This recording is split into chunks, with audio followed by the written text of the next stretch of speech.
Let's get started. Okay, excellent.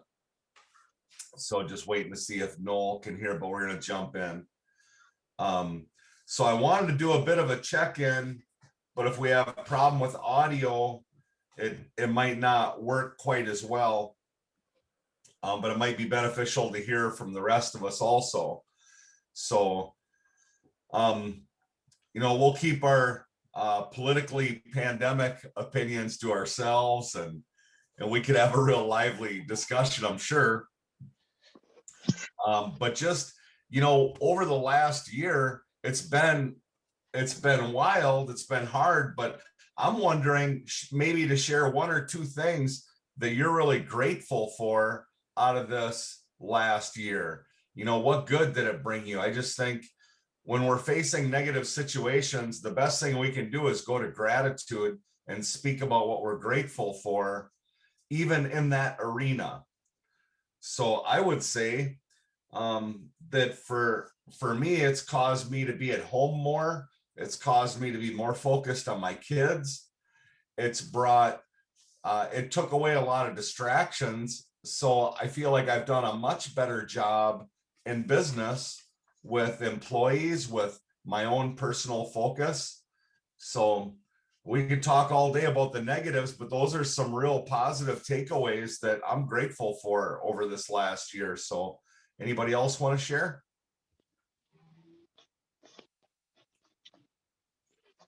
Yeah, hi. Am I on? You're live, Rob. Great. So I have experienced a similar situation with being involved more with my family and actually getting time at home that I didn't typically take. And it's created some patterns in my life that are actually super healthy and have grown my relationship with my wife and my kids tremendously. So that I'm super grateful for. And the business aspect, I have actually started to be more organized. I got a couple whiteboards with some details, daily things that I'm trying to accomplish, goals, weekly goals that I'm trying to accomplish. And I make it a point to get on that whiteboard weekly. Most of the time it's a daily thing, but every week I'm on there a couple times, organizing it, putting things in, rescheduling stuff that didn't necessarily work, and I'm fine tuning that. So that's great. Little bits of organization and definitely relationship building has been super amazing this last year for me. Wonderful. I can jump in here. So one thing that for me that I could really be thankful for is that things didn't really change a whole lot for me, which was good. Like I already worked online, and so there was not like an actual in-person component to my business. It's all on the internet, so that didn't really stop. And as far as work goes, I'm locked in this office by myself anyway, so I didn't ever have to like not go to work. So pretty much normal there. And business really didn't slow down at all. In fact, it increased because everybody started to come online. And the biggest challenges was with the kids being at home. And so most of the challenge was, and we're not supposed to talk about challenges, but but most of the challenge was my wife trying to homeschool all the kids. Yeah, on the working side, and just one thing I'm really thankful for is our church. We went to church, we were able to get together as a community, as a family, and just do life together. Whereas everybody else was isolated and alone. And I never even felt that, not even one time. And the only thing I felt bad about was just all the people that don't have what I have. Like, it's such a great thing that we have. Like, we're worshiping, we're together, we're having a good time. And then when you think about all these people that are just scared and alone, it's really sad.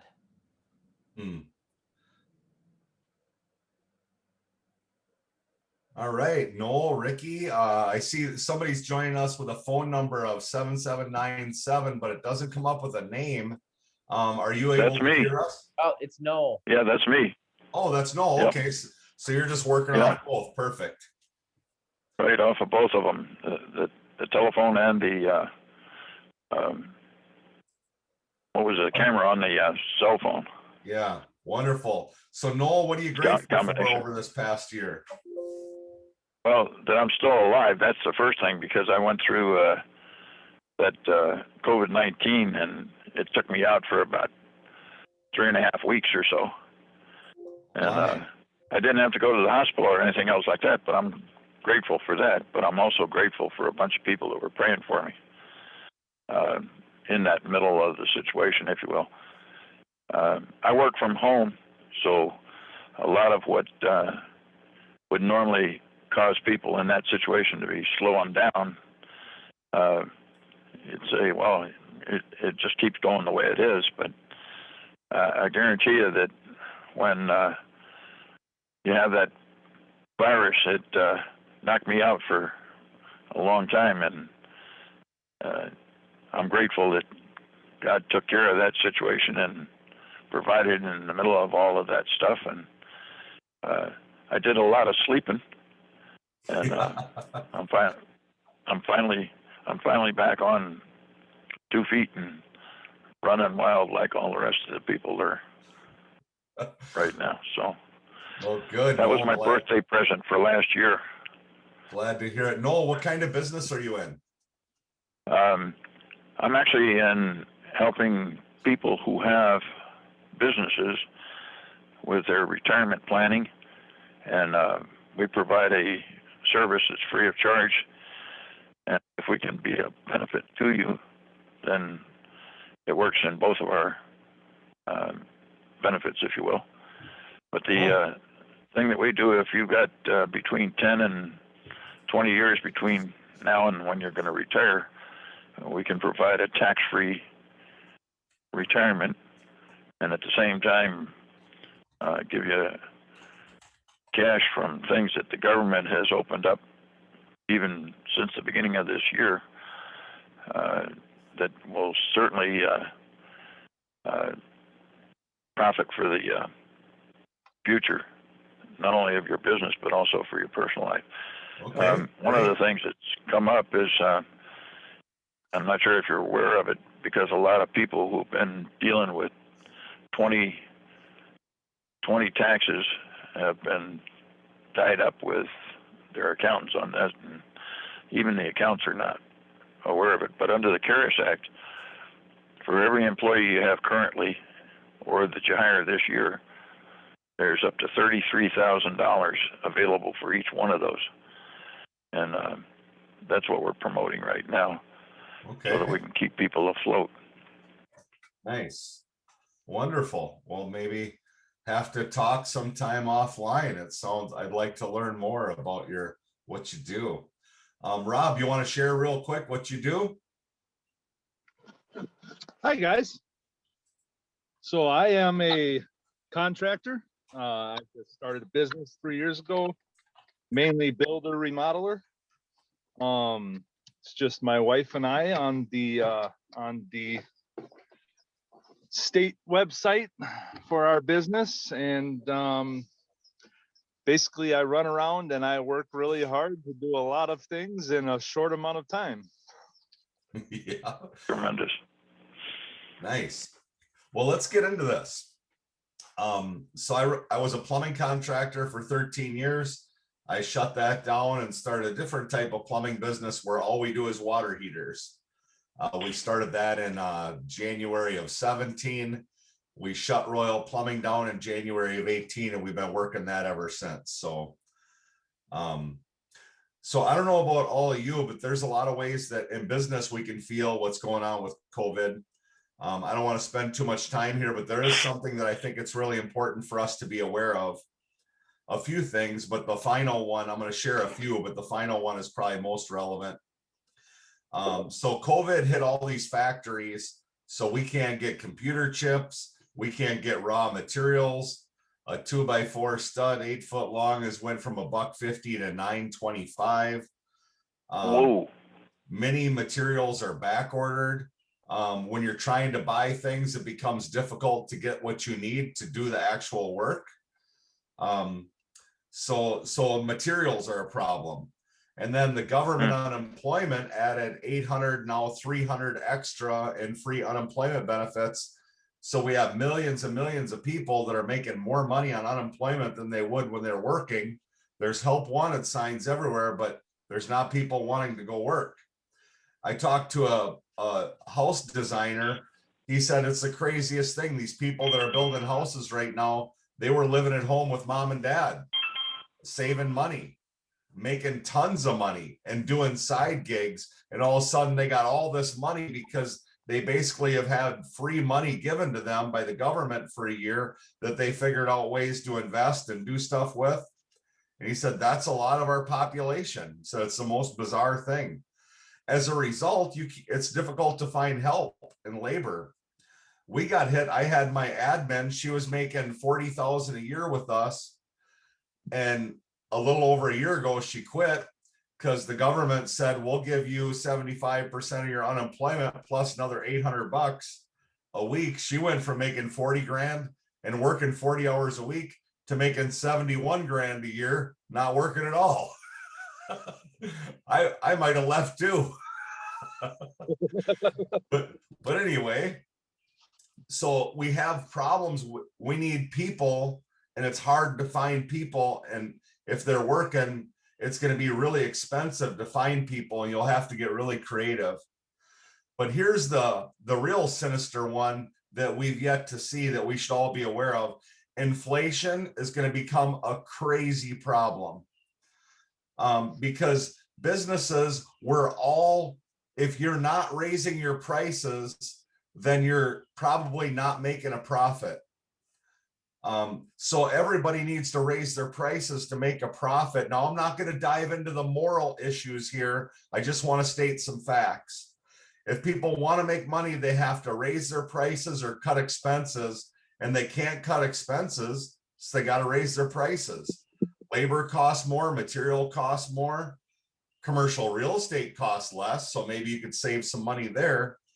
Fuel has doubled in the last 6 months. So all these prices are going up, and it's going to create greater prices in everything you buy and less availability. So the supply and demand law makes everything more expensive, and it's getting out of hand, and it's going to get really out of hand. Some countries are already feeling it. We're going to feel it in a big way.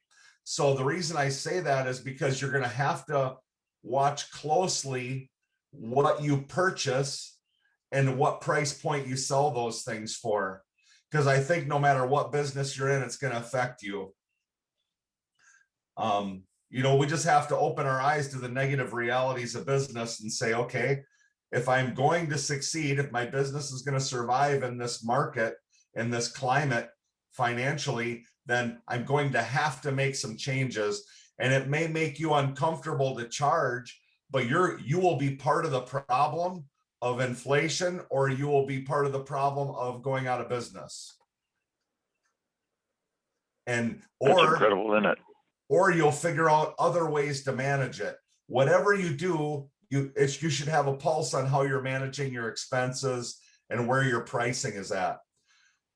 We've had our water heaters, that is our only sole business, they went up 6%, then 7%. These are additions, by the way, then 10%, then 11%, and then 5.5%. So is that like your water heater almost doubled?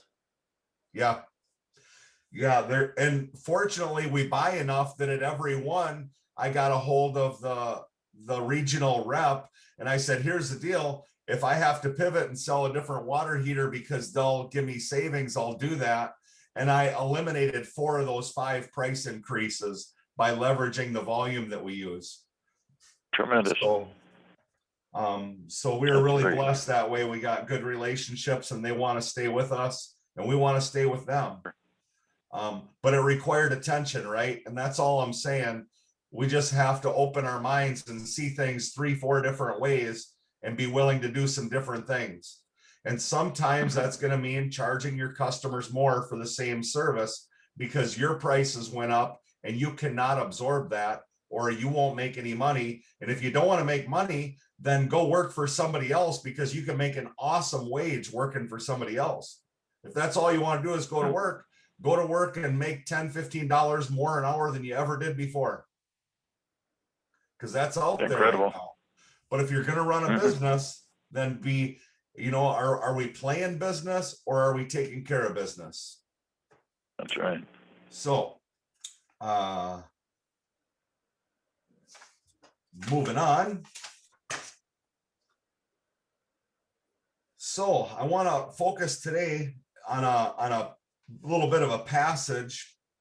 I won't read it, but I think it's really relevant when we talk about how to get more done. There's a passage that talks about how in the New Living Translation, it says that an owner was going to go away, and he gave one person $1,000, another person $2,000, and another person $5,000. And then he went away on his journey, and it says right away, the one who he gave 5,000, he went to work and he doubled it. The one he gave 2,000 to went to work and he doubled it.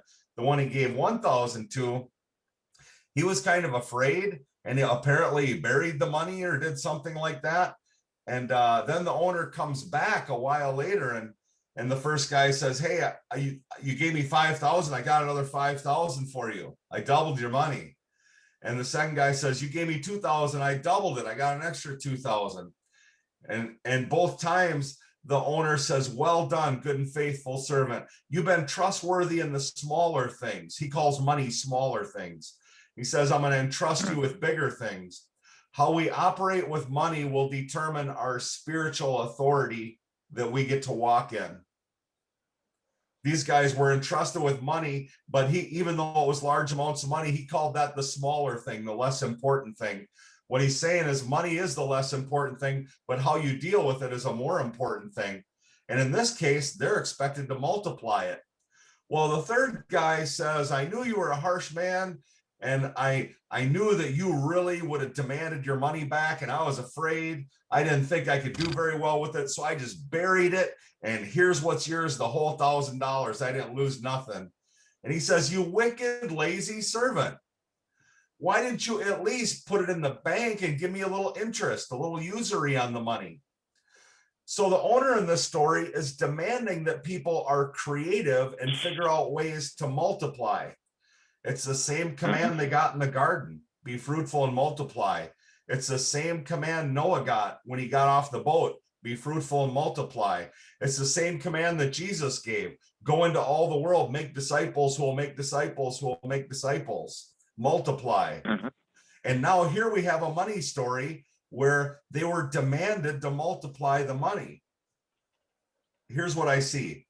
They all had abilities. They were all given an opportunity to work with their abilities. They were all responsible for investing and making a profit for the owner. Let that sink in. Understand, this is talking about what we do for the Lord. With what he gives us, we're absolutely expected to make a profit for him. If he's gifted us in different ways, we would be very foolish to be just soaking it all up for ourselves. Every one of them was going to be examined for what they did. They were going to be rewarded or punished based on the results. And the results were driven from a mindset. Two of them had a go-getter mindset. One of them had a fearful mindset. So what I think is really interesting, though, is there's something in this passage that's not talked about. And that is, how did they double their money? Exactly. It's not talked about at all. It's totally left to their creativity. He gave them the resources and he separated himself from them, and they had to figure it out, just like we got to figure it out. Don't you wish there was just a right template for how to do your business? But that's not how it works. He gives us that freedom, that liberty, that divine excitement to go figure it out. And I think what we do in the figuring it out is just as important as anything else. Will we maintain our integrity, or will we fall to dishonest gain? Things like that. So anyway, I just think it's fascinating that there's no description of how they made the money. How did they bring profit? Because if you're an entrepreneur, you have something in you that wants to be creative. You wanted to do something different. You had an idea, but that wasn't the only idea. You could have went and worked at a job with that idea. There was something else in us that wanted to figure out a way to make the increase and multiplication happen. So don't go back to just being a worker. That's right. It can be easy to take our company and just be a worker in it. And I want to share with us how to think bigger today, whether you're a one-person shop or whether you have a team. So here's what we're going to do. If you have a paper and pen or something to write on, that'll be helpful. Got it. And what I'd like you to do is I'd like you to draw an oval and leave some room outside the oval. That's your boardroom. That's your meeting table. And there's going to be some people around this table. And if you're a one-man shop, you're going to be all these people. And that's okay. Hey. You just put every hat on. You wear it anyway. That's right. All right. So one hat. No, I'm not telling you what yours have to be, but here's some ideas. One hat might be business development. One is production or operations. One is sales. No matter what business you're in, you do sales, but you may not think about it. You may not do it very well, but you're doing it. And I would encourage you that sales is the one place you have control of your profit. After the sale's done, you've lost control. So it's really important how you sell. Accounting, what you do with your money. Administrative, how the order in the company works. Human resources, how you will hire. Technology, what things you need in the tech world for your business. Legal, if there's some reason that you should have legal counsel. Marketing. Now, if all you do is, I've heard different people say with so much pride, I never spent a penny on marketing. And I say, that's a lie. How many times did you go meet a builder? How many times did you do this or that? You believe me, you hustled and you did your marketing. You did everything you did was to try to help people believe in you. And then they brought you a job and you had to sell that you would do that job. So you do marketing, but maybe you don't do it well. And then marketing, there's a lot of different marketing things. I won't get into that.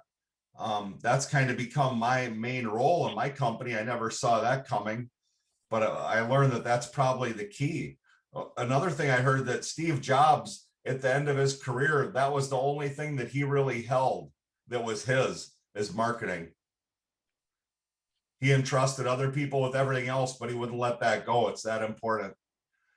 And then upper management, seeing things with a real big picture lens. So put whatever you feel like is important around the table. And then the next thing you would do is say, what should I be doing in my business that would bring the greatest return? You want a return on your time, on your money. And a friend of mine calls it the JOI, the joy on investment. You know, there's a factor of, do I like what I'm doing? Because if I'm doing something and there's good money in it, but it makes me absolutely miserable, that's probably not where God's calling you. You want to have joy on your investment, and it's going to be hard work, but what should you be working on? And chances are there's something in your business that you have a sense that if I did this better, it would really blow things up. But what you lack is the resources maybe to really get that thing done. But if you start thinking about what resources you will need to get that thing done from all these perspectives around the table, then you will start to see the who that you might need. It's generally not what you need, it's who you need. People who are successful in business learn how to find the right people to help them where they're weak.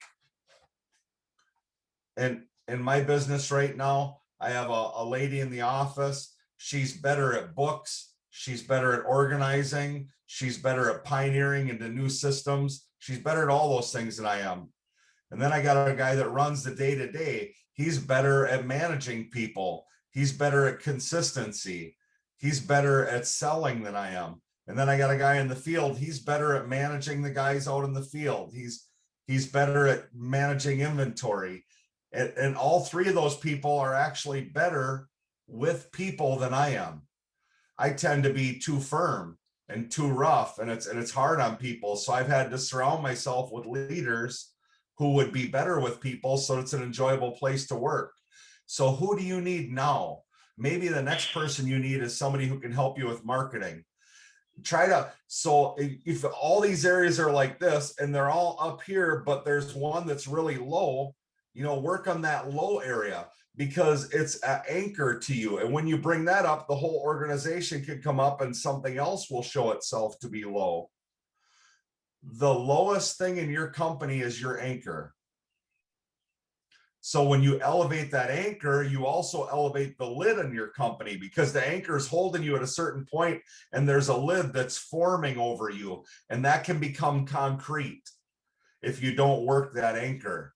In fact, business is always pushing against a lid by elevating your weakest areas. Does that make sense? It sure does. So this is an exercise. Imagine the boardroom in your company, who would be on it? What would all these people have to say from their unique perspective about the idea that you feel like would really break your company through into the next level? It might be a pivot in a business model. It might be how to become more efficient, how to be faster, how to be better. Whatever you do, you don't want to do it like everyone else does. You want to be unique and stand out in some way. That's very important, to be different. They call it the unique differentiator. What makes you special? Because when you know what makes you special, you market to that, you sell to that, you perform to that, you build to that, you act like how different you are. But it's up to you. Like the guys, we don't know how they made an extra 5,000 or 2,000, but they did something different. Because if anybody could have went and doubled their money, everybody would have. They did something different. So do something different, or do the same thing and do it better or faster or more efficiently or more friendly. Do it, but decide and then look at your differentiators and put them to the test. Are they weak or are they really strong? My business coach right now is trying to tell me to do this guarantee that just drives me crazy. He said Domino's made it big because they guaranteed if you didn't get your pizza in a half hour, it was free. And my coach is telling me, I want you to put a guarantee out there that if we don't install your heater in 24 hours, it's free. Wow. He said, you'll take over the country if you can figure it out. And I think he's right, and it terrifies me, and that's a sign of a good idea. I told him, quit talking to me about that. I got more important things to do. He said, there is nothing more important than getting that unique differentiator that no one else will copy. I bet you those guys were messing their pants in that Domino's boardroom when they said, if we don't get the pizza there in a half hour. I bet they were too. Yep. I bet they were too.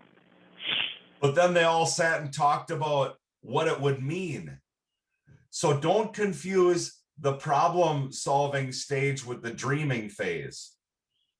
Dream first of what could be built, and let God build a little excitement in you before you start doing the problem solving. Because if you start with problem solving, you'll never do anything. So imagine that boardroom and what you'll do. And put your idea to the test. Do it with financially, do it with operations, do it with marketing, with selling. You know, what do I need to do to make that happen? Who do I need on my team that can help me understand the next step if maybe I don't know it? So I think I did that when it was just me and one plumber, and I said, I want to sell 500 water heaters in a year. That was my dream when we launched the company. And I thought that would mean doing 10 a week. It would mean doing 2 a day all year long. And so I started to lay out all the different things that would mean. And I started to really believe it could happen. And after your spirit is awake to the idea and your mind is committed to the idea, then start solving problems. So then we started hammering the problems one at a time. And the first year we didn't do that many. We did like 300 heaters our first year.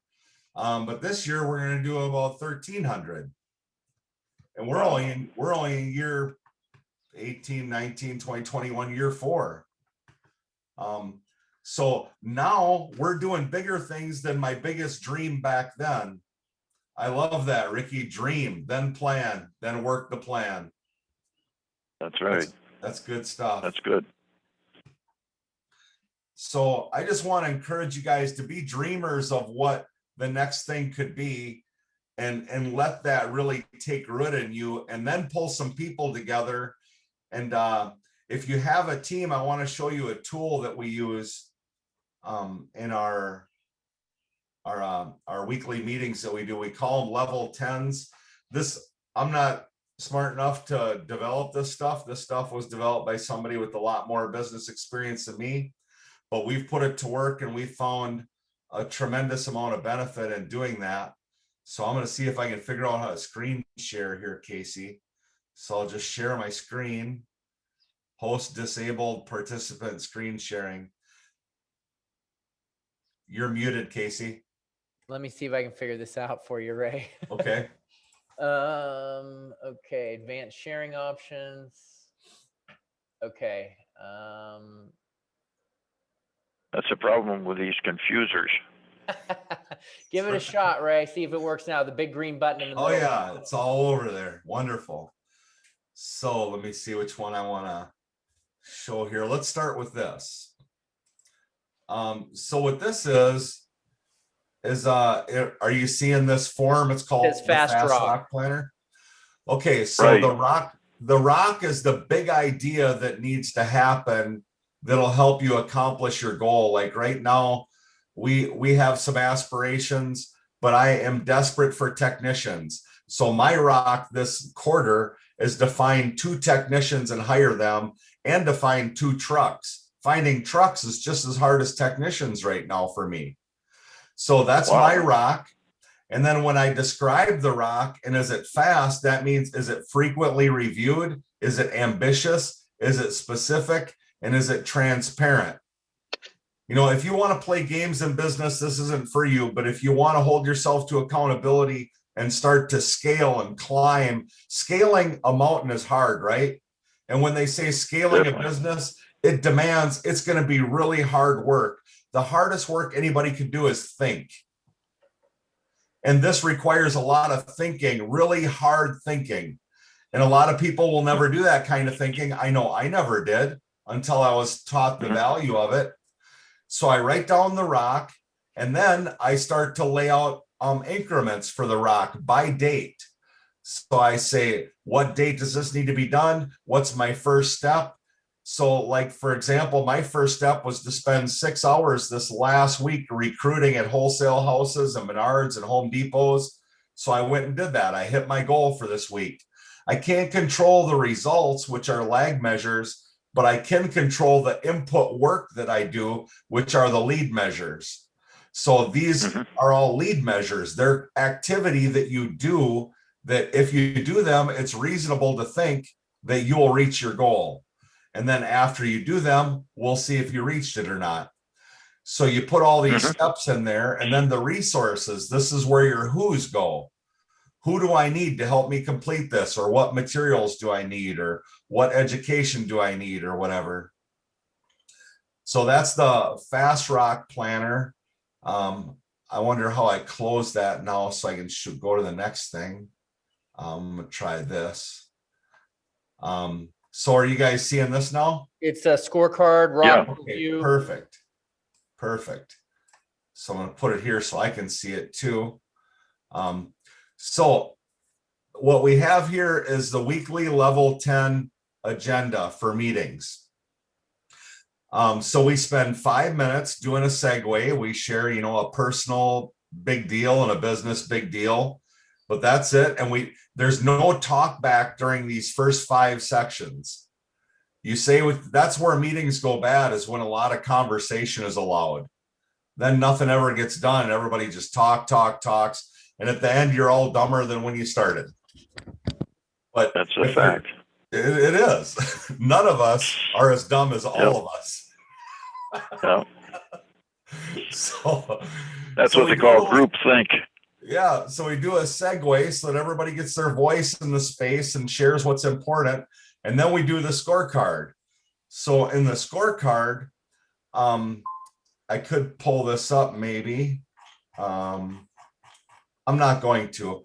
The scorecard is just a set of metrics that you're watching regularly. For us, it's how many installs did we do? How many callbacks were there? What was the weekly revenue? What were the weekly hours worked by all employees together? Different things like that. So we have a scorecard, and basically we have goals for every one of those scores. And we say, so it'll be like, all right, scorecard should have had 24. We had 22 installs. Where our goal is X amount of revenue dollars, we hit X amount of revenue dollars. It makes us all look at the facts every week.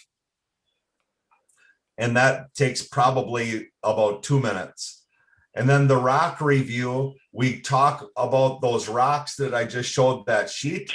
And basically you say, I'm on track. I've done all the activity I was supposed to do. Or you say, I was off track because I had this problem or that problem, whatever. If there's a real issue there, it gets dropped down to this, the IDS time, which is the bulk of the meeting.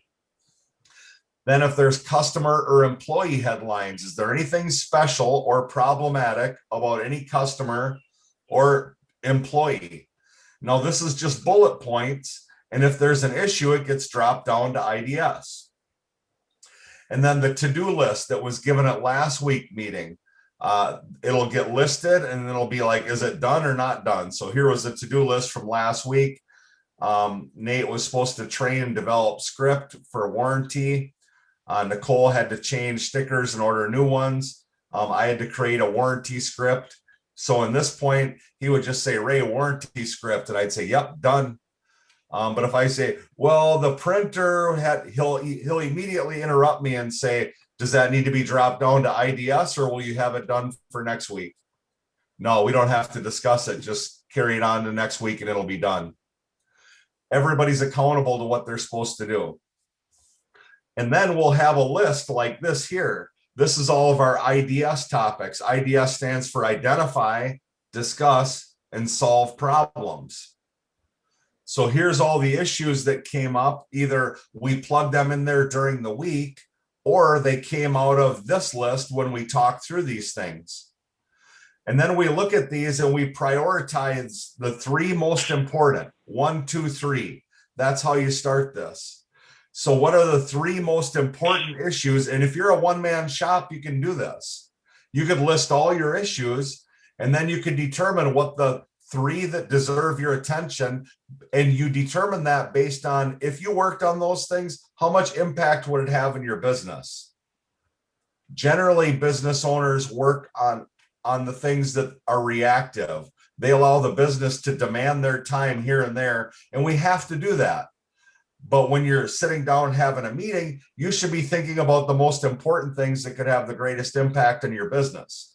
So you list them 1, 2, 3. And during this hour, if we only get through the top 1, well, guess what? We did the most important work.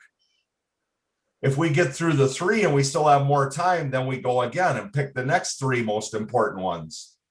And then we We get as far as we get in an hour, and a timer goes off in an hour, and we are done.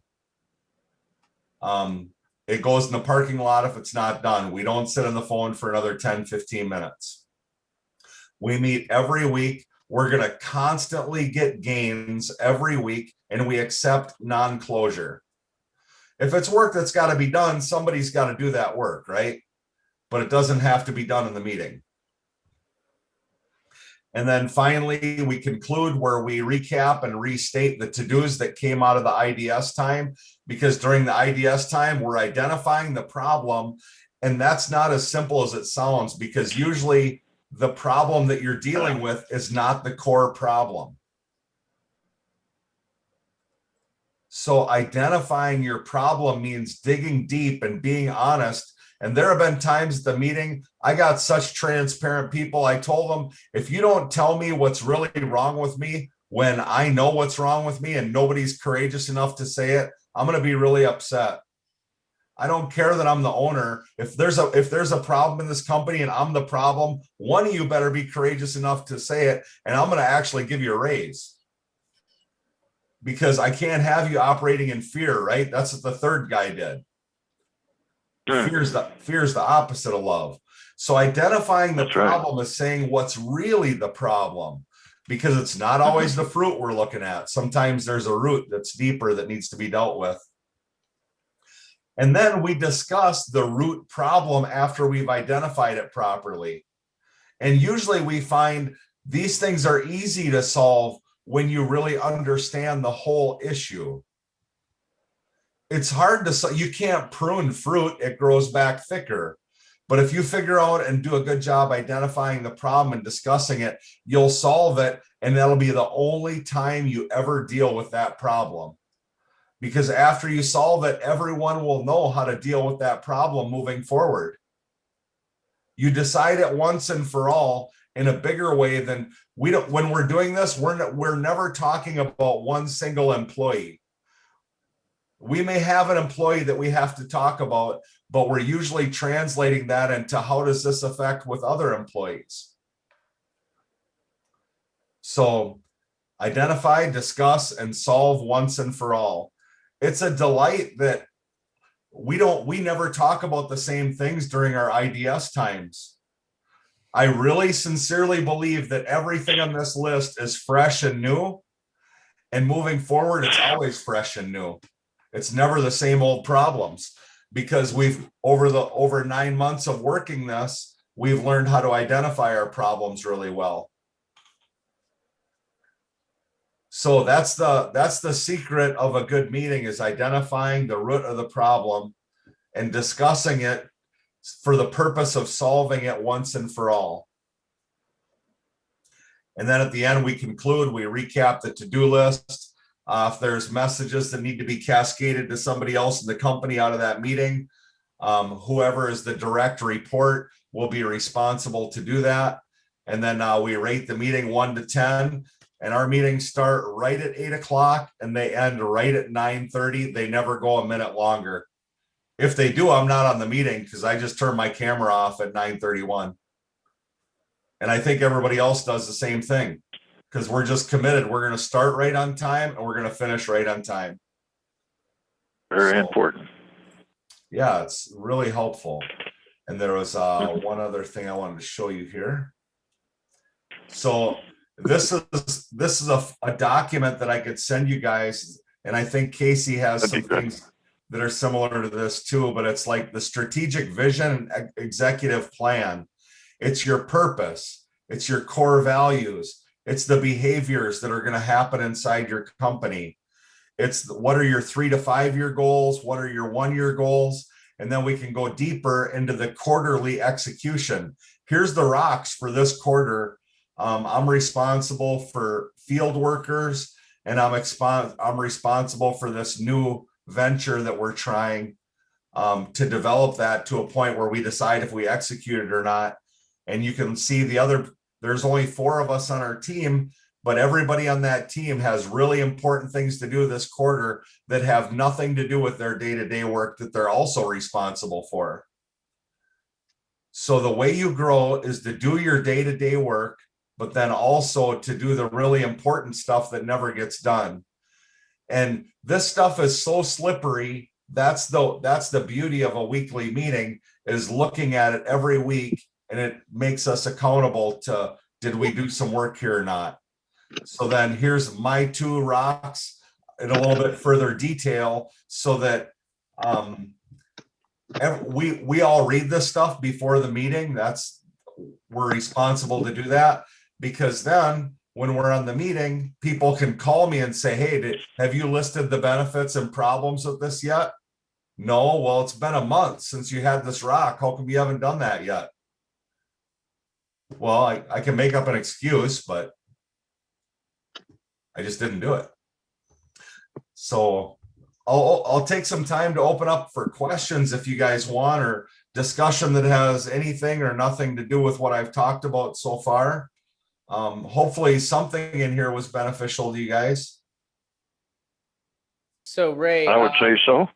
how long did it take you from the time that you started doing this to when you got really proficient at it? I'd say about 5 or 6 months before we really felt like we were doing good. And that's with, I'll just say, we hired an implementer and they charge $4,000 a day, and you meet with them every quarter. And what they do is, our whole team sits down with this guy for 8 to 10 hours, and he gives us coaching and really raises up the whole team. That's seems like a lot of money, but that is the best money I've ever spent. It has created so much. Once a quarter, that's only 4,000 every quarter. That's not like 4,000 a day. Right. Yeah. Yeah. It's 4,000 for the day, but that day only happens once a quarter. Yeah. But I also pay $1,800 a month for weekly coaching sessions with the same guy. So my proficiency is really ramped up because I'm taking in an infusion every week, and I'm held to accountability with him to do the things that he gave me the week before. So they would help you with these meetings, basically. Yeah. Everything you've seen is a result of him coaching me and me putting it together, and him saying, do this different, do this better. So it's and this is all the traction system. If you read the book Traction, I could show you these, and they're the documents right out of Traction or Pinnacle. Those are 2 business coaching systems that my coach works off of. And some of them Traction's better, some of them Pinnacle are better.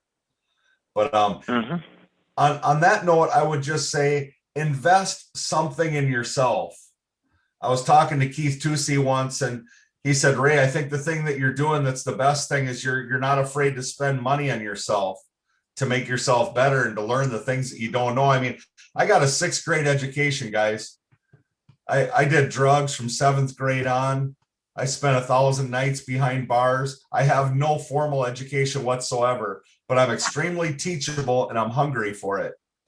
So I go at these people to help give me the things that I need. And, just because you didn't do school right doesn't mean you're stupid. That's not learning makes you stupid. So yeah, it took quite a bit of time, Casey. Yeah. And you just do it, and you get better and better. And if anybody wanted to press into this system, you wouldn't have to get an implementer. I'd be happy to share what I've learned, but it won't be nearly as powerful as having an implementer working with you. Yeah, I would. I think the implementer idea is a pretty good idea if you're ready for that. Yeah. I personally did something very similar to this, and I forget the name of the book that I read. It was about leading and lagging indicators. Yeah. They had a meeting system where you have one. They call it the big goal. You have one big goal, and you focus on that. And they had a system, and I tried to implement it. And I did it for a little while, but I fell away. And so, that's just one of the things that can happen. And I need to get back on track with another system and just make sure I push it through. Yeah, I'd be happy to share my tools with you, Casey, that you could just plug and play off of, Google Docs and Sheets and stuff like that. You'd be months ahead of where I started because we spent a lot of time developing a lot of this stuff, and I'll just give it to you. Another real quick question is, how many of your team members are in on these meetings? Is it everybody, or how do you decide which ones to put? Well, that's off of the organizational chart, which is another important piece of traction. And traction, that I'm the visionary, and then I have an integrator. He takes all my ideas and makes them happen through the company. And then below him, I'm under him in marketing. And then he's under himself in sales. And Sarah's under him in administrative. Sarah's also under him in finances. And then Nate Bimberg is under him for running the field. And then under Nate Bimberg is 4 guys who have different responsibilities. And everybody's responsibility is in their box. You can't have 2 names in a box on an organizational chart, because if 2 people are responsible, nobody's responsible. That's it. Hey, That's it. I'm not going to hog all the questions, but I'm taking advantage of this. Was the org chart also in the traction book, or did you get that from somewhere else? That was in the traction book, but we took quite a while to figure out what our organizational chart looked like.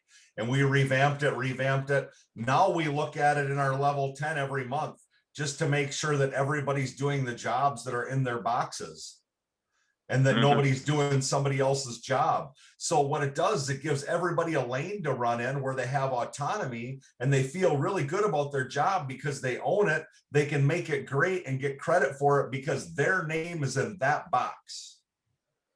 Okay, well, thanks. I'm going to step out and let you guys ask questions now. That was good. I got one addition that you brought to the light there.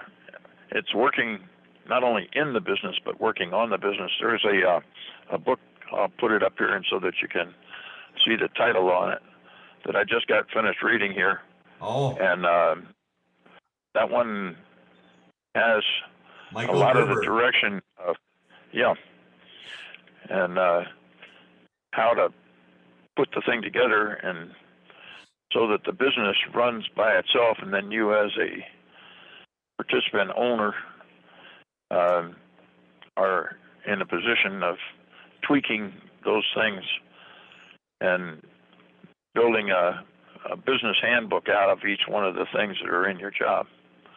It's rather creative, to say the least. Opened my eyes from being a technician to being a owner director. Yeah, I love this. I love the story of the bakery, Betty's Pies or whatever it is in there, that she loved baking pies, but she wasn't a good. That was actually the first book that I read that taught me I was doing everything wrong. That was opened my eyes just in the last 6 months. That's really good. Really, I'd recommend that to you, Rob. Knowing your business, it's by Michael Gerber. It's called The E-Myth Revisited, and it really helps you break apart. Am I an entrepreneur or am I a contractor that's out doing work? And the myth is, if you're out in business, you're an entrepreneur. And it exposes that myth, and it exposed me to where I had to start thinking differently, and it was a real gift. Thanks for the advice. I'll take a look at that. So any other questions or comments? Anybody else want to share something? We got just a couple minutes left here.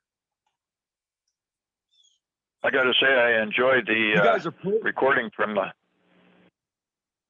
last program, and I'm glad this is being recorded. How soon will that be out? I'm going to say probably tomorrow, the next day. Tremendous. Rob, you were saying an email something? Address is available? Oh, I'm sorry. So I was just saying, I kind of feel like I'm out of, you guys are out of my league, or I'm not in your guys' league yet when it comes to running a business. I am not, to be honest with you, I'm not even interested in making some giant conglomerate business at the moment. I am really just enjoying the financial freedom I have, the time with my family that I have. And yeah, I work overloads most of the time, but when I do get some free time, I take my free time and I enjoy it. And I don't think I'm missing out on too much at the moment. However, I realize that if I were to bring this to the next level with some quality employees and some real quality organization, that I might experience a different side of life that I have yet to see.